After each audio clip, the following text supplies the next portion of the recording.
அறிவுடை பெரியர் கிரேக்க நாட்டு புராணங்களிலே வரும் சோம்பேறி தேவதைதான் அயர்ஜியா, சுறுசுறுப்பு தேவதைதான் அத்தேனா. அதே போல நம் புராணங்களிலே மூதேவி ஸ்ரீதேவி. மூதேவி என்றால் சோம்பேறித்தனத்தின் உருவகம், பெர்சானிஃபிகேஷன். ஸ்ரீதேவி என்றால் சுறுசுறுப்பின் உருவகம். அதனால் தான் பழமொழியே உள்ளது, குந்தியிருப்பவன் காலிலே மூதேவி குடியிருக்கும், ஓடுகிறவன் காலிலே ஸ்ரீதேவி குடியிருக்கும். வள்ளுவர் மதையை கூறுவார், குறள் 617. ஏன் இயேசுபிரானை கூட சுறுசுறுப்பை போற்றி சோம்பேறித்தனத்தை கண்டிக்கின்றார். மத்திய 25-29. சின்னப்பெரும் சோம்பேறித்தனத்தை கண்டித்து உழைக்காதவன் உண்ணாது இருக்கட்டும் என்கின்றார். 2 தெசலோனிக்கேயர் 3:10. இப்படி இருக்க ஒருவன் தன் சொந்த முயற்சியால் தன் பழைய வறுமையை முறியடித்து வெகுவாய் முன்னேறிவிட்டான் என்று வைத்துக் கொள்வோம். அவனது பழைய நிலையை சொல்லி பழிப்பதற்கு பதிலாக பாராட்ட வேண்டும். தம்பதியருக்கு இது மிகவும் முக்கியம்.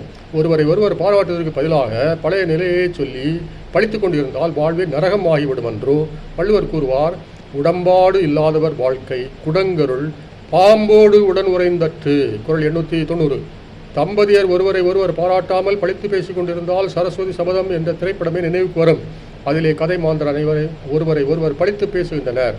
இப்படி நடத்தலாகாது என்றுதான் இயேசு அன்றே சொன்னார். எந்த அளவையால் அளப்பீர்களோ அந்த அளவுதான் உங்களுக்கு அளக்கப்படும். மத்திய 7:2. அந்த முறையில் தான் ஷேக்ஸ்பியரது டேமிங் ஆஃப் த ஷ்ரூ என்ற நாடகத்திலே பெட்ரூக்கியோ என்பவன் கத்ரினா என்ற அடங்காப்பிடாரியை புகழ்ந்து பாராட்டி வளைத்து விடுகின்றான். டான் குயிக்சாட் என்ற புதினத்திலே டான் குயிக்சாட் என்பவன் அல்டோன்சா என்ற கிராமத்து பெண்ணை டல்சினேயா என்று அழைக்கின்றான். அதன் பொருள் இனியவளே என்பது. அந்த பாராட்டிலே அவள் மயங்கிவிட்டாள்.